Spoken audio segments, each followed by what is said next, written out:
అందరికీ నమస్కారం. నిన్నటి రోజున మా నాయకుడు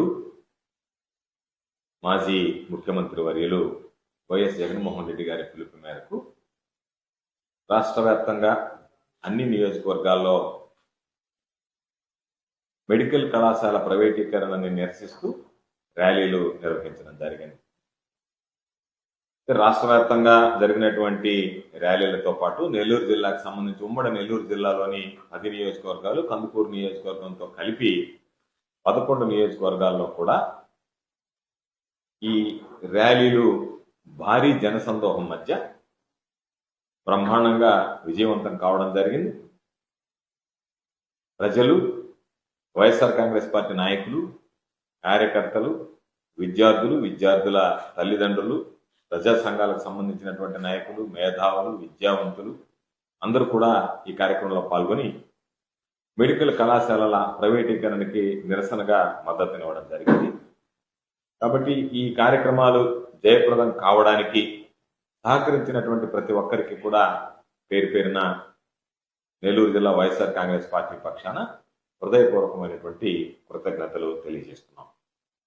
చంద్రబాబు నాయుడు ఏదైతే పీపీపీ పద్ధతిలో జగన్మోహన్ రెడ్డి గారు తీసుకొచ్చినటువంటి 17 మెడికల్ కళాశాలల్ని దుర్మార్గంగా ప్రజలకు సంబంధించినటువంటి ఆస్తిని, ప్రజల సొమ్ముని ప్రైవేటీకరణ చేయాలి, వాటిని అమ్ముకుని స్వార్థ ప్రయోజనాల కోసం ప్రజా ప్రయోజనాలు తాకట్టు పెట్టాలనేటువంటి లక్ష్యంతో పనిచేస్తున్నాడో దానిని ప్రజలు గమనించారు. కాబట్టి ప్రజలు ఈ ప్రభుత్వం అనుసరిస్తున్నటువంటి ప్రజా వ్యతిరేక విధానాల మీద దృష్టి పెట్టారు. కాబట్టి ఈరోజు ఏదో ఒక విధంగా దానికి సంబంధించి ఎట్టి పరిస్థితుల్లో కూడా దాన్ని ఉపేక్షించకూడదు అనేటువంటి లక్ష్యంతో ఈరోజు ఆ కూటమి పాలనకు సంబంధించినటువంటి అసంతృప్తి, కూటమి పాలన మీద నిరసనని తెలియజేసేటువంటి కార్యక్రమానికి శ్రీకారం చుట్టడం జరిగింది. అందులో భాగంగానే ప్రజలు కూడా స్వచ్ఛందంగా పెద్ద ఎత్తున పాల్గొని ఈ కార్యక్రమాన్ని విజయవంతం చేయడం జరిగింది.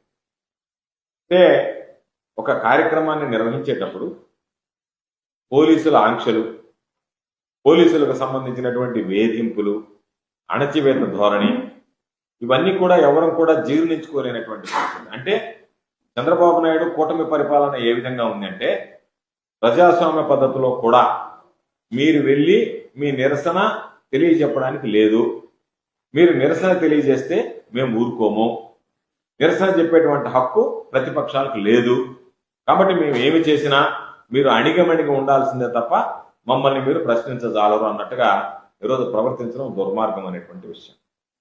ఈరోజు ఇది చంద్రబాబు నాయుడికి గతంలో అనేక సందర్భాల్లో చెప్పాం, మరలా చెప్తున్నాం, చెంపపెట్టు లాంటిది.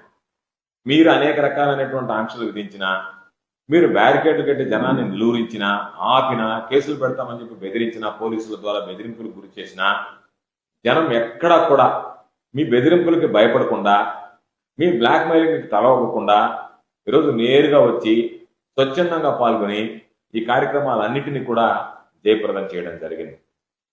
ఈరోజు ఒకసారి చూస్తే అంబటి రాంబాబు మీద ఒక సిఐ వెళ్ళి దౌర్జన్యం చేయడం, బూతులు మాట్లాడడం, అంటే ఏదో ఒక విధంగా రెచ్చగొట్టి కవింపు చర్యలకు దిగి ఈరోజు కేసు నమోదు చేయడం.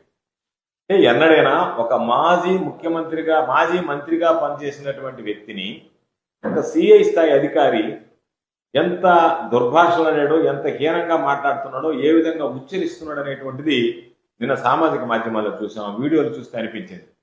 ఇంత దిగజారుడు వ్యవస్థ అనేటువంటిది కూటమి ప్రభుత్వంలో చూస్తున్నాం తప్ప గతంలో ఎప్పుడు కూడా ఇంత దిగజారినటువంటి వ్యవస్థను ఎన్నడూ కూడా చూసినటువంటి సందర్భాలు లేవు. అంత దిగజారిపోయినటువంటి వ్యవస్థ. ఎక్కడికక్కడ అరెస్టులు, ఎక్కడికక్కడ నోటీసులు. ఇద్దరి కేతిరెడ్డి, పెద్దారెడ్డి గారిని ఇంట్లో ఉంచి బయటకు వెళ్తే లా అండ్ ఆర్డర్ ప్రాబ్లం వస్తుంది. ఈరోజు కొంతమంది జీర్ణించుకోలేక పోటాపోటీగా కార్యక్రమాలు పెట్టి తెలుగుదేశం వాళ్ళు మేము కార్యక్రమం పెట్టాం కాబట్టి వైఎస్ఆర్ కాంగ్రెస్ పార్టీ వాళ్ళ కార్యక్రమం నిర్వహించడానికి లేదు, వైఎస్ఆర్ కాంగ్రెస్ పార్టీ వాళ్ళు పాల్గొనడానికి లేదు, వైఎస్ఆర్ కాంగ్రెస్ పార్టీ వాళ్ళు కార్యక్రమం చేయడానికి లేదు. అంటే ఈ నిరసనల్ని ప్రజలకు సంబంధించినటువంటి పాల్గొంటున్నారు, పెద్ద ఎత్తున జయప్రదం అవుతున్నాయి, వీటిని ఏ విధంగా అణగదొక్కాలనేటువంటి దుర్మార్గమైనటువంటి ఆలోచనతో నిన్న ప్రవర్తించారు. ఈరోజు చూస్తున్నాం ప్రభుత్వంలో దళితుల మీద ఏ విధంగా కక్ష సాధింపులు, ఏ విధంగా ఈరోజు వాళ్ళకి సంబంధించి నెల్లూరు జిల్లాలో అయితే సర్వేపల్లి నియోజకవర్గంలో దక్కినవారిపాలెంలో నిట్ట నిలువున ఒక దళితుడు ఒక పూట తిని ఒక పూట పస్తు నుండి కట్టుకున్నటువంటి ఇంటిని దారుణంగా కూల్చివేసే అధికారం పంచాయతీకి లేకపోయినా పంచాయతీ సెక్రటరీకి గ్రామకంఠం భూములు ఎవరైతే అనుభవిస్తున్నారో వాళ్ళు చేసుకోవచ్చు అని చెప్పి ప్రభుత్వ ఉత్తర్వులు ఉన్నాయి, కోర్టు తీర్పులు ఉన్నాయి, రిజిస్ట్రేషన్లు జరుగుతున్నాయి. అయినా సరే ఆ ప్రభుత్వ భూమికి సంబంధించి మీరు ఉండడానికి లేదు, దీంట్లో మీరు కట్టడానికి లేదని దాదాపుగా ఒక పూట తిని ఒక పూట పస్తులుండి 10 లక్షల రూపాయలతో కట్టుకున్నటువంటి ఆ ఇంటి నిర్మాణాన్ని కూల్చివేయడానికి మనసు ఎలా ఒప్పిందో, పోలీసులు ఎలా సహకరించారో తెలియదు కానీ వందలాది మంది పోలీసులు తరలించి ఒక పేద దళితుడి యొక్క ఇంటిని కోరగొట్టడానికి వివిధ ప్రయత్నం చేయడం జరిగింది. అదేవిధంగా ఎవడన్నా ప్రశ్నిస్తే గిరిజనులకు సంబంధించినటువంటి వాళ్ళ గొంతులు కోసేస్తున్నారు. అంటే చంపడానికి ఎంత దారుణంగా తెగిస్తున్నారంటే ఇళ్ల మీదకి వెళ్ళి ఇళ్లలో ఉన్నటువంటి వాళ్ళని భార్యాభర్తలను పట్టుకుని వాళ్ళు గిరిజనుల గొంతులు కోసేటువంటి పరిస్థితిని చూసాం. ఎంత అరాచకమైనటువంటి పాలన, ఎంత అవినీతిమయమైపోయింది అంటే ఈ ప్రభుత్వానికి ఉన్నది రెండే, మరలా మనం వస్తామో లేదో, ఇది చివరి అవకాశం అనుకుంటున్నారు శాసనసభ్యులు. అందుకని వాళ్ళు 2 కార్యక్రమాలను ఎంపిక చేసుకున్నారు. ఎవరైతే గతంలో వాళ్ళకి చేయలేదో, గతంలో ఎవరి మీద అయితే వాళ్ళ కోపం ఉందో వాళ్ళందరి మీద అరాచకంగా, వాళ్ళని అన్యాయంగా, వాళ్ళకి సంబంధించినటువంటి వాళ్ళని అణగదొక్కాలా, ఇబ్బందులు పెట్టాలా, ఆర్థికంగా ఇబ్బందులు పెట్టాలా, శారీరకంగా వాళ్ళని హింసించాలా, కొట్టాలా, దాడులు చేయాలా అనేటువంటిది. రెండోది ఇంకా మళ్ళీ మనకు దోచుకునే అవకాశం ఉంటుందో లేదా కాబట్టి దొరికిన కాడికి దోచుకుందాం అనేటువంటి ఆలోచన. ఎందుకు ఈ మాట చెప్తున్నాము అనంటే ఈరోజు భూములు చూస్తే ప్రభుత్వ భూములు, ప్రైవేటు భూములు, దేవాలయ భూములు, ఈరోజు